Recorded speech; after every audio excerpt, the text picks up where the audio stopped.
حضرت سیدنا ابو بکر صدیق رضی اللہ تعالی عنہم آپ نبی اکرم صلی اللہ علیہ وسلم کے پہلے خلیفہ ہیں۔ یہ اہل سنت و جماعت کا اٹل نظریہ ہے کہ حضرت سیدنا ابو بکر صدیق رضی اللہ تعالی عنہم آپ حضور علیہ الصلاۃ والسلام کے پہلے خلیفہ ہیں۔ دوسرے خلیفہ حضرت سیدنا عمر فاروق رضی اللہ تعالی عنہم، تیسرے حضرت سیدنا عثمان غنی رضی اللہ تعالی عنہ، اور چوتھے حضرت سیدنا علی المرتضیٰ رضی اللہ تعالیٰ عنہ، حیدر کرار شیر خدا رضی اللہ تعالیٰ عنہ، آپ چوتھے خلیفہ ہیں مسلمانوں کے۔ حضرت سیدنا ابو بکر صدیق رضی اللہ تعالیٰ عنہ کا زمانہ جاہلیت کے اندر نام جو تھا وہ عبد الکعبہ تھا، جو آپ کی والدہ نے نام رکھا، اور اس نظر کے ساتھ رکھا کہ اگر میرا کوئی بیٹا زندہ رہا تو اس کو میں خانہ کعبہ کی جو ہے وہ حفاظت کے لیے جو ہے وہ مقرر کر دوں گی۔ تو انہوں نے ان کا نام عبد الکعبہ رکھا۔ جب اسلام آیا تو انہوں نے اسلام قبول کیا تو نبی اکرم صلی اللہ علیہ وسلم نے حضرت سیدنا ابو بکر صدیق رضی اللہ تعالیٰ عنہ کا نام پاک ابو بکر آپ کا نام عبداللہ رکھا۔ حضرت سیدنا ابو بکر صدیق رضی اللہ تعالیٰ عنہ کا نام عبداللہ ہے، اور ابو بکر جو ہے وہ آپ کی کنیت ہیں، صدیق آپ کا لقب ہے، اسی طرح عتیق جو ہے وہ آپ کا لقب ہے۔ حضرت سیدنا ابو بکر صدیق رضی اللہ تعالیٰ عنہ کو صدیق یہ لقب جو ہے اللہ تبارک و تعالیٰ نے عطا فرمایا۔ کس وقت عطا فرمایا؟ جس وقت نبی اکرم صلی اللہ علیہ وسلم معراج سے واپس آئے تو اللہ تعالیٰ کی طرف سے یہ حکم ہوا کہ آپ لوگوں کو معراج کے بارے میں بتائیں۔ تو حضور علیہ الصلاۃ والسلام نے جبریل امین سے فرمایا کہ جبریل، اگر میں لوگوں کے درمیان اعلان کروں گا تو وہ میرے اوپر تہمت لگائیں گے، تو حضرت جبریل امین علیہ السلام عرض کرتے ہیں کہ اللہ تبارک و تعالیٰ فرماتا ہے کہ آپ ان کو بیان کریں، اس لیے کہ اللہ تبارک و تعالیٰ آپ کو صدیق کہہ رہا ہے کہ آپ لوگوں کو بیان کریں، اور آپ کی تصدیق وہ کرے گا کہ جس کو اللہ تعالیٰ نے صدیق کہا ہے، جن کا نام اللہ تعالیٰ نے صدیق رکھا۔ جب حضرت سیدنا ابو بکر صدیق رضی اللہ تعالیٰ عنہ آپ نے اس واقعہ کی تصدیق کی تو اس وقت اللہ تعالیٰ نے قرآن پاک نازل فرمایا، والذی جاء بالصدق وصدق بہ، وہ ذات جو سچ کو لے کر آئی، اور دوسری وہ ذات ہے جنہوں نے سچ کی تصدیق کی، اولئک ھم المتقون، یہی جو ہے وہ متقی ہیں۔ اب دیکھیں، ایک لفظ ہوتا ہے صدق، صدق کا معنی ہوتا ہے سچائی، اور ایک لفظ ہوتا ہے صادق۔ صادق کا معنی یہ ہوتا ہے کہ جس طرح کا واقعہ ہو ویسی ہی خبر دینا، اور ایک لقب نام ہوتا ہے صدیق۔ صدیق کا معنی ہوتا ہے، علماء بتاتے ہیں کہ وہ اس سے آگے کا درجہ ہوتا ہے، جو بات منہ سے کہہ دے اللہ تعالیٰ واقعے کو ویسے بنا دیتا ہے۔ تو ایک ہے صدیق، تو حضرت سیدنا ابو بکر صدیق کو ہم صدیق اکبر کہتے ہیں، صدیق اکبر کہا جاتا ہے۔ ایک مرتبہ نبی اکرم صلی اللہ علیہ وسلم احد پہاڑ کے اوپر تشریف لے گئے تو آپ کے ساتھ حضرت سیدنا عمر فاروق رضی اللہ تعالیٰ عنہ بھی تھے، اور آپ کے ساتھ حضرت سیدنا عمر فاروق رضی اللہ تعالیٰ عنہ بھی تھے، اور آپ کے ساتھ حضرت سیدنا عثمان غنی بھی تھے۔ اور جس وقت آپ احد پہاڑ کے اوپر تشریف لے گئے تو احد پہاڑ جب وہ حرکت کرنے لگا تو نبی اکرم صلی اللہ علیہ وسلم نے ارشاد فرمایا، اسکت یا جبل، اسکت یا جبل، کہ اے پہاڑ تو ٹھہر جا، اس لیے کہ تیرے اوپر اللہ کے نبی ہیں، اور تیرے والی انما علی کا نبی و صدیقن و شہیدانی، کہ تیرے اوپر اللہ کے نبی بھی ہیں اور تیرے اوپر صدیق ہیں اور تیرے اوپر جو ہے وہ 2 شہید ہیں۔ اب جو لوگ یہ کہتے ہیں کہ نبی اکرم صلی اللہ علیہ وسلم آپ کو غیب کا علم نہیں تھا، تو وہ اس حدیث کا کیا جواب دیں گے کہ جس حدیث پاک کے اندر حضور علیہ الصلوۃ والسلام یہ فرما رہے ہیں کہ فإنما علیک نبی و صدیق و شہیدانی، تو نبی سے تو امام الانبیاء صلی اللہ علیہ وسلم آپ کی اپنی ذات پاک مراد تھیں، اور صدیق سے حضرت سیدنا ابو بکر صدیق رضی اللہ تعالیٰ عنہ مراد تھے، اور فرمایا شہیدانی، شہیدان سے مراد حضرت سیدنا عمر فاروق رضی اللہ تعالیٰ عنہ اور حضرت سیدنا عثمان غنی رضی اللہ تعالیٰ عنہ تھے، کہ نبی پاک صلی اللہ علیہ وسلم نے ان کی شہادت کی خبر پہلے دے دی تھی۔ تو اس سے پتہ چلا، اس حدیث سے پتہ چلا کہ نبی پاک صلی اللہ علیہ وسلم کو قیامت تک کے احوال کا اللہ تعالیٰ نے علم غیب عطا فرمایا ہے۔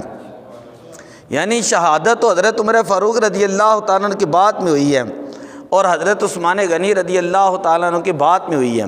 لیکن حضور علیہ الصلوۃ والسلام نے بشارت پہلے دے دی ہے۔ اور پھر فرمایا فإنما علیک صدیق، کہ تیرے اوپر ایک صدیق ہے۔ تو میں نے کہا کہ حضرت سیدنا ابو بکر صدیق رضی اللہ تعالیٰ عنہ کو صدیق یہ اللہ تبارک و تعالیٰ نے بھی فرمایا ہے، حضور علیہ الصلوۃ والسلام نے بھی مختلف احادیث کے اندر فرمایا، اور جبریل امین نے بھی حضرت سیدنا ابو بکر صدیق رضی اللہ تعالیٰ عنہ کو صدیق کہا ہے، یہ آپ کا صدیق لقب تھا۔ دوسرا یہ جو کہا جاتا ہے ابو بکر، اس کا معنی ہوتا ہے، ابو کا معنی ہے عربی کے اندر والا، اور بکر کا معنی ہوتا ہے اولیت، تو اس کا معنی ہے اولیت والا، یعنی پہلا جس کو ہم کہتے ہیں پہلا۔ تو اس وجہ سے حضرت ابوبکر صدیق کو ابو بکر اس وجہ سے کہا جاتا ہے کہ آپ اسلام لانے کے اندر پہلے ہیں۔ کئی روایات کے اندر آتا ہے کہ سب سے پہلے ایمان حضرت علی المرتضیٰ رضی اللہ تعالیٰ نے لے کر آئے، کسی روایت کے اندر حضرت خدیجہ الکبریٰ رضی اللہ تعالیٰ نے ایمان لے کر آئیں، اور کسی روایت کے اندر یہ کہ حضرت سیدنا ابو بکر صدیق رضی اللہ تعالیٰ نے سب سے پہلے ایمان لے کر آئیں۔ تو امام اعظم ابو حنیفہ رحمۃ اللہ تعالیٰ علیہ کے اندر ترتیب یہ بیان کرتے ہیں، اور اس کو جو ہے تمام احادیث کو جمع کر کے آپ فرماتے کہ خواتین میں سب سے پہلے حضرت خدیجہ الکبریٰ رضی اللہ تعالیٰ عنہا آپ جو ہیں وہ ایمان لے کر آئیں، اور بچوں میں سب سے پہلے حضرت علی المرتضیٰ شیر خدا آپ ایمان لے کر آئیں، اور اسی طرح مردوں کے اندر سب سے پہلے جوان اور زیادہ عمر کے لوگوں کے اندر سب سے پہلے حضرت سیدنا ابو بکر صدیق رضی اللہ تعالیٰ نے ایمان لے کر آئے، اور غلاموں میں سب سے پہلے حضرت زید ایمان لے کر آئے۔ اس وجہ سے آپ کو ایک وجہ یہ کہ آپ کو اس وجہ سے ابو بکر کہا جاتا ہے کہ حضرت سیدنا ابو بکر صدیق رضی اللہ تعالیٰ عنہ سب سے پہلے ایمان لانے والے ہیں۔ حضرت ابو بکر صدیق رضی اللہ تعالیٰ عنہ سب سے پہلے حضور علیہ السلام کے ساتھ ہجرت کرنے والے ہیں۔ سب سے پہلے حضور علیہ الصلوۃ والسلام کے بعد نبی پاک صلی اللہ علیہ وسلم کے جانشین وہ حضرت سیدنا ابو بکر صدیق رضی اللہ تعالیٰ عنہ ہیں، اور حضور علیہ الصلوۃ والسلام کے سب سے پہلے حفاظت کرنے والے وہ بھی حضرت سیدنا ابو بکر صدیق رضی اللہ تعالیٰ عنہ ہیں۔ اسی لیے نبی اکرم صلی اللہ علیہ وسلم نے فرمایا کہ جس نے بھی میرے اوپر احسان کیا میں نے اس کا بدلہ دنیا کے اندر ہی چکا دیا ہے، لیکن ابو بکر صدیق رضی اللہ تعالیٰ عنہ کے میرے اوپر اتنے زیادہ احسانات ہیں کہ ان کے احسانات کا بدلہ قیامت والے دن میں چکاؤں گا، قیامت والے دن ان کے احسانات کا بدلہ ادا کروں گا۔ حضرت ابوبکر صدیق رضی اللہ تعالیٰ عنہ آپ وہ واحد صحابی ہیں جن کی 4 پشتے صحابی ہیں، کہ آپ کے والد گرامی ابو قحافہ عثمان ان کا نام تھا، وہ بھی صحابی، آپ کی والدہ ام الخیر سلمہ وہ بھی صحابیہ، آپ خود جو ہے آپ شرف صحابیت ہوئے، یعنی آپ خود صحابی بنے، آپ کی جو بہنیں تھیں وہ بھی صحابیہ بنیں۔ اسی طرح آپ کے بیٹے تھے محمد ہے، عبد الرحمن ہے، تو آپ کے بیٹے جو ہیں وہ بھی صحابی، آپ کی جو 3 بیٹیاں تھیں حضرت اسماء، حضرت کلثوم اور حضرت المومنین اما عائشہ صدیقہ رضی اللہ تعالی عنہم، یہ تینوں بیٹیاں وہ بھی شرف صحابیت سے سرفراز ہوئیں، اور پھر آپ کا پوتا جو ہے محمد بن عبد الرحمن وہ بھی جو ہے وہ صحابی ہے۔ تو بات کرنے کا مطلب یہ ہے کہ کوئی ایسے صحابی ہیں کہ جن کے ایک پشت صحابی ہیں، کہ کوئی ایسے صحابی ہیں جن کے دو پشتے صحابی ہیں، کوئی ایسے صحابی ہیں جن کے تین پشتے صحابی ہیں، لیکن ابو بکر صدیق رضی اللہ تعالیٰ عنہ کے اوپر قربان جائیں کہ آپ کو یہ اعزاز ملا کہ واحد صحابی ہیں کہ جن کے والد بھی صحابی، خود بھی صحابی، اولاد بھی صحابی، اور آپ کے پوتے جو ہیں وہ بھی صحابی تھے۔ کتنی شان اللہ تعالیٰ نے حضرت سیدنا ابو بکر صدیق رضی اللہ تعالیٰ عنہ کو عطا فرمائی تھی۔ حضرت اسماء بنت امیس، ان کا نکاح بعد میں حضرت جعفر رضی اللہ تعالیٰ عنہ کا جب وصال ہوا تو حضرت سیدنا ابو بکر صدیق رضی اللہ تعالیٰ عنہ کے ساتھ ان کا نکاح مبارک ہوا، اور وہاں ایک بیٹے پیدا ہوئے جن کا نام تھا محمد۔ پھر حضرت ابو بکر صدیق رضی اللہ تعالیٰ عنہ کا جب وصال ہو گیا تو حضرت اسماء بنت امیس ان کا نکاح ہوا تھا حضرت علی المرتضیٰ رضی اللہ تعالیٰ عنہ کے ساتھ، اور حضرت محمد حضرت علی کے گھر کے اندر پلے ہیں۔ بات سمجھ آئیے؟ تو بات کرنے کا مطلب یہ ہے کہ اللہ تعالیٰ نے حضرت سیدنا ابو بکر صدیق رضی اللہ تعالیٰ عنہ کو کتنی شانیں عطا فرمائی ہیں۔ حضرت سیدنا سلمان ابن یسار علیہ الرحمہ آپ بیان کرتے حضور علیہ الصلاۃ والسلام نے فرمایا خصال الخیر 360 خصلۃ، کہ 360 ایسی خصلتیں ہیں، 360 ایسی اچھی عادتیں ہیں۔ اذا اراد اللہ بعبد خیرا، جب اللہ تعالیٰ کسی کے بارے میں بلائی کا ارادہ کرتا ہے تو جعل فی خصلۃ منہا، تو ان 360 عادتوں میں سے، ان 360 نیکیوں کے درجات میں سے کوئی ایک درجہ، ایک عادت، ایک اچھی خصلت جو ہے اللہ تعالیٰ اس بندے کے اندر رکھ دیتا ہے جس بندے کے بارے میں اللہ تعالیٰ بلائی کا ارادہ فرماتا ہے، اور یدخلہ بہل جنہ، اور پھر اللہ تعالیٰ اس ایک نیکی کی وجہ سے ہی اس بندے کی بخشش و مغفرت فرما دیتا ہے اور اس بندے کو جنت کے اندر داخل فرما دیتا ہے۔ قال صدیق رضی اللہ تعالیٰ عنہ یا رسول اللہ، حضرت سیدنا ابو بکر صدیق رضی اللہ تعالیٰ عنہ عرض کرتے یا رسول اللہ افیہ منہا شیء، کیا ان 360 عادتوں میں سے، 360 خصلتوں میں سے، 360 نیکی کے درجات میں سے افیہ منہا شیء، کیا میرے اندر بھی کوئی عادت پائی جا رہی ہے؟ کیا میرے اندر بھی کوئی اچھی عادت پائی جا رہی ہے؟ میرے آقا صلی اللہ علیہ وسلم نے فرمایا نعم جمع من کل شیء، اور ایک روایت کے اندر وہ ہنیئا لک یا ابا بکر، کہ ابو بکر وہ جو 360 عادتیں ہیں وہ ساری کی ساری جو تمہاری ذات کے اندر پائی جا رہی ہیں۔ 360 تاریخ دمشق کے اندر بھی یہ روایت موجود ہے، اور المعجم الاوسط کے اندر بھی یہ روایت موجود ہے کہ اللہ تعالیٰ نے جو نیک اور اچھی عادتیں ہیں جو حضور علیہ الصلاۃ والسلام نے گنوائی، اللہ تعالیٰ نے وہ تمام کے تمام نبی پاک صلی اللہ علیہ وسلم کی زبان مبارک سے نکلا، وہ تمام عادتیں اللہ تعالیٰ نے حضرت سیدنا ابو بکر صدیق رضی اللہ تعالیٰ عنہ کے اندر جو ہے وہ عادتیں رکھی ہوئی تھیں۔ آگے روایت ہے بخاری شریف کی اور حدیث نمبر ہے 3666۔ حضرت سیدنا ابو ہریرہ رضی اللہ تعالیٰ عنہ بیان کرتے ہیں کہ حضور علیہ الصلاۃ والسلام نے فرمایا، بڑی مشہور روایت ہے، کہ کل قیامت والے دن اللہ تعالیٰ جنتیوں کو جب جنت کے اندر بلائے گا تو کسی جنتی کو فمن کان من اہل الصلاۃ دعی من باب الصلاۃ، جو تو نمازی ہوگا اس کو نماز والے دروازے سے بلایا جائے گا، جو نمازی ہوگا اس کو نماز والے دروازے سے بلایا جائے گا۔ ومن کان من اہل الجہاد، اور جو مجاہد ہوگا دعی من باب الجہاد، اس کو باب الجہاد سے بلایا جائے گا۔ ومن کان من اہل الصدقہ، اور جو بندہ صدقہ و خیرات زیادہ کرنے والا ہوں، صدقہ و خیرات کرنے والا ہوں، دعی من باب الصدقہ، اسے صدقے والے باب سے، جنت کے باب الصدقہ سے اس کو بلایا جائے گا۔ ومن کان من اہل الصیام، اور جو روزہ رکھنے والا ہوگا دعی من باب الصیام، اسے جو روزے والے دروازے سے باب الریان سے بلایا جائے گا۔ فقال ابو بکر رضی اللہ تعالیٰ عنہ، حضرت سیدنا ابو بکر صدیق رضی اللہ تعالیٰ عنہ عرض کرتے ہیں یا رسول اللہ ما علی ھذا الذی یدعى من تلک الابواب من ضرورۃ تو عرض کی یا رسول اللہ اتنے دروازوں سے بلایا جائے گا؟ اتنی شان ہے، جانا تو جنت کے اندر ہی ہے، تو یا رسول اللہ جنت سے جب جانا ہے تو پھر ایک دروازے سے بلا لیا جائے۔ نبی پاک صلی اللہ علیہ وسلم نے فرمایا کہ یہ اللہ تعالیٰ جو میری امت کو شان عطا فرمائے گا، یہ اللہ تعالیٰ میری امت کو، یعنی ایک بندے نے جب جنت ہی کے اندر جانا ہے، جنت ہی کے اندر جانا ہے تو ایک دروازے سے بلا لیا جائے کہ یہ کہہ دیا جائے کہ یہ جنتیوں میں سے ہیں، تو وہ بندہ جنت کے اندر چلا جائے۔ تو یا رسول اللہ اتنے دروازوں سے بلایا جائے گا؟ میرے آقا صلی اللہ علیہ وسلم نے فرمایا اللہ نے میری امت کو یہ اعزاز دیا ہے۔ پھر عرض کیا حل یدعا منها کلها احد رسول اللہ، کیا یا رسول اللہ کہ یہ جنت کے جو 8 دروازے ہیں، ہر دروازے سے آپ کی امت میں سے کوئی ایسا شخص بھی ہوگا، کوئی ایسا شخص بھی ہوگا کہ جس کو جنت کے 8 دروازوں سے بلایا جائے گا؟ قال نعم وارجو ان تکون منهم یا ابا بکر، حضور علیہ السلام نے فرمایا کہ ہاں ابو بکر، اور مجھے امید ہے کل قیامت والے دن تمہیں جنت کے 8 دروازوں سے بلایا جائے گا، 8 دروازوں سے،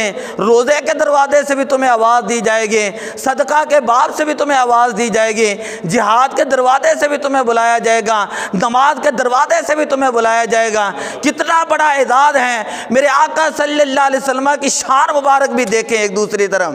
کہ یہ تو بلایا جانا ہے جنت میں قیامت کے بعد، قیامت کے بعد۔ لوگ کہتے ہیں نبی کو علم غیب نہیں، لوگ کہتے ہیں نبی کو علم غیب نہیں، تو بتائیں پھر اس حدیث کا کیا مطلب ہے کہ میرے آقا صلی اللہ علیہ وسلم قیامت کے بعد کیا احوال بتا رہے ہیں؟ جب اس حساب و کتاب کے بعد بھی جنتیوں کو جنت کے اندر بھیجا جا رہا ہوگا، میرے آقا صلی اللہ علیہ وسلم نے حضرت سیدنا ابو بکر صدیق رضی اللہ تعالیٰ عنہ کے شان مبارک کو بیان کرتے ہوئے فرمایا اے ابو بکر تمہیں جنت کے 8 دروازوں سے جنت کے اندر بلایا جائے گا۔ اب جو لوگ حضرت سیدنا ابو بکر صدیق رضی اللہ تعالیٰ عنہ کے اوپر باتیں کرتے ہیں تو ان کو بھی ذرا غور کرنا چاہیے، ان کو بھی ذرا دیکھنا چاہیے کہ کن کو جنت کے دروازوں سے بلایا جا رہا ہے، کن کو جنت کے دروازوں سے بلایا جا رہا ہے۔ دیکھیں حضرت علی المرتضیٰ رضی اللہ تعالیٰ عنہ 4تھے خلیفہ ہیں، اور آپ نے نمازیں پڑھی ہیں حضرت ابو بکر صدیق کے پیچھے، آپ نے نمازیں پڑھی ہیں حضرت عمر فاروق کے پیچھے، آپ نے نمازیں پڑھی ہیں حضرت عثمان غنی کے پیچھے۔ اب میں آپ کے موجم الاوسط کی روایت بیان کرنے اور ریکارڈنگ بھی ہو رہی ہے۔ جس وقت حضرت ابوبکر صدیق رضی اللہ تعالیٰ عنہ خلیفہ بنے، آپ 3 دن اپنے گھر کے اندر رہیں، 3 دن گھر سے باہر نہیں آئے۔ 3 دن کے بعد ایک دن آئے، آپ نے لوگوں سے فرمایا کہ میرے اوپر ایک طرح کی ذمہ داری سپرد کر دی گئی ہے، میں اپنے آپ کو اس کا اہل نہیں سمجھتا، جو تم میں سے جس کو تم اہل سمجھتے ہو فبایو من، تم اس کی جو ہے وہ بیعت کر لو۔ پورے وسوط کے ساتھ، حوالے کے ساتھ میں یہ کہہ رہا ہوں۔ یہ آپ کہہ کے دوبارہ اپنے گھر چلے گئے۔ دوسرے دن آئے، آپ نے یہی جملے کہے۔ تیسرے دن آئے، آپ نے یہی جملے کہے۔ لوگ اکٹھے ہوئے حضرت علی المرتضیٰ رضی اللہ تعالیٰ عنہ کے پاس۔ حضرت علی المرتضیٰ رضی اللہ تعالیٰ عنہ لوگوں کو لے کر حضرت سیدنا ابو بکر صدیق رضی اللہ تعالیٰ عنہ کے دروازے پر 3 دن تک آئے۔ ایک دن کی بات نہیں، 3 دن تک آئے اور عرض کرتے ہیں کہ اے امیر المومنین، اے ابو بکر صدیق، کہ مقدمہ کا رسول اللہ صلی اللہ علیہ وسلم فی الدین، اللہ کے نبی نے دینی معاملات کے اندر آپ کو مقدم کیا تھا، ہم نے دنیا کے معاملات کے اندر آپ کو اپنا مقدم کر لیا ہے، ہم نے دنیا کے معاملات کے اندر آپ کو آگے کر دیا ہے اور آپ کو خلیفہ بنا دیا ہے، آپ کے ہاتھ کے اوپر بیعت کر لی ہے اور ہم آپ کی خلافت کے اوپر جو ہے وہ راضی ہیں۔ قدمہ کا رسول اللہ صلی اللہ علیہ وسلم۔ اگر حضرت علی المرتضیٰ شیر خدا حیدر کرزار رضی اللہ تعالیٰ عنہ کو اعتراض ہوتا تو کبھی بھی پورے ابوبکر صدیق رضی اللہ تعالیٰ عنہ کے دور کے اندر پیچھے نماز نہ پڑھتے، پیچھے نماز پڑھ کے کہتے رہے پیچھے اس امام کے، پیچھے اس امام کے محلے کا امام بنانا ہونا، اگر اس کے اندر کوئی عیب ہو، اگر اس کے اندر کوئی عیب ہو تو لوگ کہتے ہیں اس کے پیچھے نماز نہیں پڑھنی، اس کے اندر یہ عیب ہے، یہ عیب ہے۔ اگر انہوں نے خلافت غصب کی ہوتی جس طرح کے لوگ اعتراض کرتے ہیں تو کبھی بھی ابوبکر حضرت علی المرتضیٰ شیر خدا رضی اللہ تعالیٰ نے یہ نہ کہتے کہ پیچھے اس امام کے اور اس امام کے پیچھے میں نماز پڑھتا ہوں، پھر حضرت عمر فاروق کے پیچھے نماز پڑھتے رہے، پھر عثمان غنی رضی اللہ تعالیٰ کے پیچھے پڑھتے رہے۔ اور یہی لوگ ہم کہتے ہیں کہ اہل سنت و جماعت کا متفقہ یہ فیصلہ ہے، مفسرین کا، محققین کا، متکلمین کا، محدثین کا اور فقہاء کا اس بات کے اوپر اجماع ہے کہ افضل الخلق بعد الانبیاء وہ حضرت سیدنا ابوبکر صدیق ہیں، اور آپ پہلے خلیفہ بلا فصل ہیں، آپ پہلے مسلمانوں کے خلیفہ بلا فصل ہیں۔ ایک مرتبہ میں ایک روایت آپ کے سامنے رکھنے لگا ہوں، یہ روایت تاریخ الخلفاء کے اندر 49 نمبر پیج کے اوپر یہ روایت ہے۔ نبی اکرم صلی اللہ علیہ وسلم نے ایک مرتبہ فجر کی نماز کے بعد فرمایا، من اصبح منکم اليوم صائما، کہ آج تم میں سے کسی نے روزہ رکھا ہے، اور ظاہر بات ہے حدیث کے پہلو سے سیاق و سباق سے پتہ چلتا ہے رمضان کا مہینہ نہیں تھا، اگر تو رمضان کا مہینہ ہوتا تو پھر تو یہ سوال کرنے کی ضرورت ہی نہیں تھی۔ فرمایا تم میں سے کسی نے روزہ رکھا ہے، اور یہ پوچھنا تھا، اور اس سے مراد نفلی روزہ تھا۔ حضرت سیدنا ابوبکر صدیق رضی اللہ تعالیٰ عنہ کھڑے ہوئے، عرض کرتے ہیں کہ یا رسول اللہ میں نے روزہ رکھا ہے۔ فرمایا من کان اطعم الیوم مسکینا، کیا آج کے دن کسی نے مسکین کو کوئی کھانا کھلایا ہے؟ ابھی فجر کی نماز پڑھی ہے تو عرض کی یا رسول اللہ میں کھلا کر آیا ہوں۔ فمن عاد الیوم منکم مریضا، تو فرمایا حضور علیہ السلام نے کیا کسی نے آج کے دن کسی مریض کی عیادت کی ہے؟ عرض کی یا رسول اللہ میں آ رہا تھا، عبد الرحمن بن عوف میرا بھائی بیمار تھا، میں اس کی عیادت کر کے آ گیا۔ فرمایا من کان منکم یتبع الجنازۃ الیوم، کیا تم میں سے کسی نے آج جنازہ بھی کسی کا پڑھا ہے؟ عرض کی یا رسول اللہ میں جنازہ پڑھ کے آیا ہوں۔ تو ہر سوال کے جواب میں جب حضرت ابوبکر صدیق رضی اللہ تعالیٰ کھڑے ہو کر عرض کرتے ہیں یا رسول اللہ یہ عمل میں نے کیا ہے، تو حضور علیہ الصلوۃ والسلام نے فرمایا کہ جس شخص کے اندر یہ تمام عادتیں جمع ہو جائیں اللہ تعالیٰ اس بندے کو جنت عطا فرمائے گا۔ اور اس وقت حضور علیہ السلام نے جو جملہ میں کہنے لگا، حضور علیہ السلام نے فرمایا صحابہ تم میں سے اگر کسی نے جنتی دیکھنا ہے تو وہ ابوبکر صدیق رضی اللہ تعالیٰ عنہ کو دیکھ لو، تم میں سے اگر کسی نے جنتی دیکھنا ہے تو وہ حضرت سیدنا ابوبکر صدیق رضی اللہ تعالیٰ عنہ کو دیکھ لو۔ وہ بخاری شریف کے اندر روایت موجود ہے کہ جس کے اندر موجود ہے نبی پاک صلی اللہ علیہ وسلم نے 10 صحابہ کرام کو جنت کی دنیا کے اندر بشارت دی ہے۔ لوگ کہتے ہیں نبی پاک کے پاس اختیار نہیں ہیں، لوگ کہتے ہیں اختیار ہے نہیں۔ آپ حدیث کی کتابیں اٹھا کر دیکھیں 10 صحابہ ہیں جنہیں ہم کہتے ہیں عشرہ مبشرہ، 10 وہ جلیل القدر صحابہ جن کو نبی پاک صلی اللہ علیہ وسلم نے دنیا کے اندر رہ کر جنت کی بشارت دیں۔ ان 10 میں سے خلفائے راشدین بھی ہیں، حضرت سیدنا ابوبکر صدیق بھی ہیں، حضرت سیدنا عمر فاروق بھی ہیں، حضرت سیدنا عثمان غنی بھی ہیں، حضرت سیدنا علی المرتضیٰ رضی اللہ تعالی عنہ بھی ہیں۔ تو یہ 10 وہ لوگ ہیں، یعنی 10 میں سے آپ بھی شمار ہیں جن کو نبی پاک صلی اللہ علیہ وسلم نے جنت کی بشارت دی ہے۔ بلکہ قرآن پاک کی آیت ہے، جس وقت حضرت سیدنا ابوبکر صدیق رضی اللہ تعالیٰ عنہ نے حضرت بلال حبشی رضی اللہ تعالیٰ عنہ کو امیہ بن خلف سے خرید کر آزاد کیا تو بڑی مہنگی آپ کو رقم ادا کرنی پڑی۔ کافر لوگ سرگوشیاں کرنے لگے، باتیں کرنے لگے کہ شاید کبھی کسی موقع پر حضرت بلال نے حضرت سیدنا ابوبکر صدیق کے اوپر کوئی احسان کیا ہوگا تو اس احسان کا بدلہ چکانا ہے۔ یہ کافر اعتراض کر رہے ہیں آپس میں۔ آزاد کیا حضرت ابوبکر صدیق نے، آزاد کس کو کیا؟ حضرت بلال رضی اللہ عنہ۔ بولو تو صحیح کی ہو گیا جی، حضرت بلال رضی اللہ عنہ کو آزاد کیا اور بھاری رقم دے کر۔ کافر اعتراض کر رہے ہیں۔ اللہ تعالیٰ قرآن نازل کر کے فرما رہے، قرآن پڑھیں، اللہ تعالیٰ نے فرمایا وَسَيُجَنَّبُهَا الْأَتْقَى الَّذِي يُؤْتِي مَالَهُ يَتَزَكَّى، وما لأحد من نعمت تجزا، کہ اللہ تبارک و تعالیٰ نے فرمایا وَسَيُجَنَّبُهَا الْأَتْقَى، کہ عن قریب جہنم سے جو سب سے زیادہ متقی ہے اس کو جو ہے وہ جہنم سے اسے بچایا جائے گا، جہنم سے بچایا جائے گا۔ اتقا کو، اتقا سے مفسرین نے بتایا کہ اس سے مراد حضرت سیدنا ابوبکر صدیق رضی اللہ تعالیٰ عنہ ہے، اور فرمایا ما الذی یؤتی مالہ یتزکا، جنہوں نے جب مال خرچ کیا ہے اللہ کے رضا کے لیے کیا، اپنا نفس صاف کرنے کے لیے کیا، اور فرمایا وما لأحد من نعمت تجزا، کسی ایک کا بھی جو وہ احسان نہیں تھا، بدلہ نہیں تھا جو حضرت ابوبکر صدیق رضی اللہ تعالیٰ نے چکایا ہو۔ تو قرآن، اللہ کا قرآن یہ کہہ رہا ہے، اس آیت کریمہ سے یہ ثابت ہو رہا ہے حضرت سیدنا ابوبکر صدیق رضی اللہ تعالیٰ نے کیا ہے، جنتی ہیں۔ اور مجھے ایک حدیث یاد آ رہی، نبی اکرم صلی اللہ علیہ وسلم نے فرمایا ما نفعنی مال احد، مجھے کسی کے مال نے اتنا نفع نہیں دیا کہ جتنا نفع مجھے جو ہے وہ حضرت سیدنا ابوبکر صدیق رضی اللہ تعالیٰ عنہ کے مال نے دیا ہے۔ تو یہ احادیث ہیں۔ ایک مرتبہ میں ابھی ایک روایت پڑھ رہا تھا، حالانکہ میرا دل تو نہیں مانتا اس روایت کو بیان کرنے میں، لیکن ایک مرتبہ حضور علیہ الصلوۃ والسلام تشریف فرما تھے کہ ابو جہل نے آ کر گستاخی کی، حضور علیہ السلام نے فرما دیا سادہ کم۔ اس کے تھوڑی دیر بعد حضرت سیدنا ابوبکر صدیق رضی اللہ تعالیٰ عنہ آئے، آپ نے حضور علیہ السلام کی شان میں عربی کا ایک قصیدہ لکھا ہے، اور حضور علیہ السلام کے چہرے کی برکتیں جو ہیں وہ بیان کی ہیں اس قصیدے کے اندر۔ جب آپ نے بیان کی تو آپ نے فرمایا سادہ کم۔ صحابہ کرام نے عرض کی یا رسول اللہ، ابو جہل یہاں سے گزرا اور اس نے آپ کے بارے میں نازیبا کلمات کے، میں نے اس لیے کہا کہ میں وہ لفظ ہی نہیں، ہم حضور کی طرح نسبت ہی نہیں کرتے زیادہ، تو یا رسول اللہ اس نے نازیبا کلمات کہے، آپ نے سادہ کا کہہ دیا۔ ابوبکر صدیق رضی اللہ تعالیٰ عنہ آئے، انہوں نے آپ کی تعریف کے اندر کلمات کہیں تو آپ نے سادہ کا کہہ دیا۔ تو سنیں میرے آقا صلی اللہ علیہ وسلم نے کیا فرمایا۔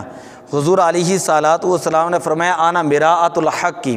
انا مراۃ الحق کی، فرمایا کہ ابوبکر صدیق نے جب مجھے دیکھا اسے اپنا چہرہ نظر آیا، اسے اپنا یعنی اپنا کچھ نظر آیا، اس کے ذہن کے اندر جو غلاظت تھی، خباثت تھی، اس نے وہ اپنے ذہن کا گند نکالا۔ بات سمجھ یہ کہتے ہیں ہمارے استاد فرمایا کرتے تھے خادم صاحب، اگر بندے کا ذہن صاف نہ ہو، میں بڑی پتے کی بات کرنے لگا آج یاد آ گئی، اگر بندے کا ذہن صاف نہ ہو، عین قرآن پڑھتے ہوئے بندے کو شہوت آ جاتی ہے، عین قرآن پڑھتے ہوئے، لیکن اگر بندے کا ذہن صاف ہو، اگر بندے کا ذہن صاف ہو تو درس نظامی کے اندر آپ سبا معلقات پڑھیں، دیوان حماسہ پڑھیں، متنبی پڑھیں، یعنی یہ شعراء تھے جن کے کلام پڑھائے جاتے ہیں اور تھوڑے عجیب و غریب ہیں۔ فرمایا کہ یہ اشعار پڑھ کر بھی ان کو ہر شعر سے نبی پاک صلی اللہ علیہ وسلم کی محبت کی خوشبو نظر آتی ہے۔ تو حضور علیہ السلام نے فرمایا انا مراۃ الحق، میں حق کا آئینہ ہوں، اور پھر فرمایا لم یعرفنی حقیقتا غیر ربی، اے ابو بکر میری حقیقت کو، یا ابا بکر لم یعرفنی حقیقتا غیر ربی، کہ میری حقیقت کو اللہ کے علاوہ کوئی نہیں جانتا، میری حقیقت کو اللہ کے علاوہ کوئی نہیں جانتا، تم ذات خدا سے نہ جدا ہو نہ خدا ہو، اللہ ہی کو معلوم ہے کیا جانیے کیا ہو۔ سمجھئے حضور علیہ السلام جو ہے، اس سے حضور علیہ السلام کی شان جو ہے وہ ظاہر ہو رہی ہے۔ حضرت سیدنا ابوبکر صدیق رضی اللہ تعالیٰ عنہ کا ادھر یار چپ تک رہو، گل تے کرن دے ہن آخر تے آخری گل میں کرن لگا۔ ایک مرتبہ جبریل امین حضور علیہ السلام کے بارگاہ میں آئے تو حضور علیہ السلام نے فرمایا کہ جبریل میں تم سے اپنے صحابہ کی شان سننا چاہتا ہوں آج، یہ بڑی مضبوط روایت ہے۔ تو عرض کی یا رسول اللہ کس صحابی کی شان سننی ہے؟ تو میرے آقا صلی اللہ علیہ وسلم کے نکاح مبارک حضرت عمر فاروق کے اوپر پڑی، تو عرض کی یا رسول اللہ عمر کی نیکیاں اور ان کی شان کو بیان کرنے کے لیے حضرت نوح علیہ السلام جیسی عمر چاہیے، یعنی اتنی عمر جو ہے اتنا عرصہ لگ جائے گا، 950 سال لگ جائیں گے جو ہے ان کی شان کو بیان کرتے ہوئے۔ اب یہاں پر محدثین کہتے ہیں ساتھ ہی ابوبکر صدیق بھی بیٹھے ہوئے تھے، تو ان کی طرف حضور کی نگاہ کیوں نہ گئی؟ حضور علیہ السلام نے حضرت ابوبکر عمر فاروق کی طرح اشارہ کیوں کیا؟ کہا کہ اس کے اندر بھی شان ہے۔ نبی پاک صلی اللہ علیہ وسلم چاہتے یہ تھے کہ ابوبکر کی شان خود بیان کریں، ابوبکر صدیق کی شان ہے خود اپنی زبان سے بیان کریں، اور عمر فاروق کی شان جو ہے جبریل کی زبان سے جو ہے کہلوائیں۔ یہ حضرت ابوبکر صدیق کا اپنی جگہ پر اعزاز تھا، اور حضرت عمر فاروق رضی اللہ تعالیٰ عنہ کا اپنی جگہ پر اعزاز تھا۔ تو ایک مرتبہ ام المومنین ام عائشہ صدیقہ رضی اللہ تعالیٰ عنہ عرض کرتی ہیں، یا رسول اللہ کیا یہ آسمان کے ستاروں کے برابر بھی کسی کے نیکیاں ہیں؟ حضور علیہ الصلوۃ والسلام نے فرمایا کہ ہاں عمر کی ہیں، عمر فاروق رضی اللہ تعالیٰ۔ تو عرض کی یا رسول اللہ میرے والد گرامی ابوبکر صدیق کی نیکیوں کا کیا عالم ہے؟ فرمایا کہ ایک غار والی ایک رات کی نیکی، غار والی ایک رات کی نیکی۔ اب میں جو جملے بولنے لگا وہ نبی پاک صلی اللہ علیہ وسلم کی حدیث کے جملے ہیں۔ فرمایا جو وہ غار والی ایک رات کی نیکی ہے نا ابوبکر صدیق کی، وہ عمر فاروق کے سارے خاندان کی نیکیوں کے اوپر باری ہے۔ ایک تو روایت کے اندر یہ ہے کہ عمر کی ساری نیکیوں سے، لیکن جو میں لفظ پڑھ کر آیا ہوں جن کا میں حوالہ دینا مناسب سمجھتا ہوں وہ یہ ہے کہ فرمایا کہ ابوبکر صدیق کی ایک رات کی نیکی حضرت عمر فاروق رضی اللہ تعالیٰ سارے خاندان کی نیکیوں سے باری ہے۔ یہ شان ہے حضرت سیدنا ابوبکر صدیق رضی اللہ تعالیٰ عنہ کی۔ ایک مرتبہ ایک جنگ سے نبی پاک واپس آئے تو ایک عورت مائی کہہ رہی تھی میرا بیٹا کہاں ہے؟ نبی اکرم صلی اللہ علیہ وسلم نے فرمایا کہ صحابی سے پوچھ لوں۔ پیچھے عمر فاروق تھے تو ان سے مائی نے پوچھا میرے بیٹا کہاں پر ہے؟ تو انہوں نے کہا پیچھے سے پوچھ لو۔ حضرت علی المرتضیٰ پیچھے تھے تو کہا کہ میرا بیٹا کہاں پر ہے؟ انہوں نے کہا پیچھے ابوبکر صدیق آ رہے ہیں ان سے پوچھ لو۔ حضرت حالانکہ سبھی کو پتہ تھا کہ اس عورت کا بیٹا جو ہے وہ شہید ہو چکا ہے، اب یہ جنگ ہوئی ہے میدان کے اندر شہید ہو چکا ہے، لیکن عورت پوچھ رہی ہے۔ حضور علیہ الصلوۃ والسلام نے بھی مناسب نہ سمجھا کہ تو اسی طرح 3 صحابہ کرام نے پیچھے جب ابوبکر صدیق رضی اللہ تعالیٰ عنہ تھے، میں نے یہ روایت آج ہی پڑھی تو حضرت ابوبکر صدیق رضی اللہ تعالیٰ عنہ سے مائی نے پوچھا میرا بیٹا کہاں پر ہے؟ تو آپ نے فرمایا تمہارا بیٹا پیچھے آ رہا ہے۔ اسی وقت جبریل امین آتے ہیں، بچے کو زندہ کرتے ہیں، اور وہ بیٹا جہاں نبی پاک صلی اللہ علیہ وسلم کی لائن تھی، خلفائے راشدین کی لائن تھی، اسی صحابہ کی صف کے اندر پیچھے جو ہے وہ آ کر اپنی والدہ سے ملاقات کرتا ہے۔ تو یہ شان ہے خدمت غاروں کی، سردار کا عالم کیا ہوگا؟ دعا اللہ عمل کی توفیق عطا فرمائے۔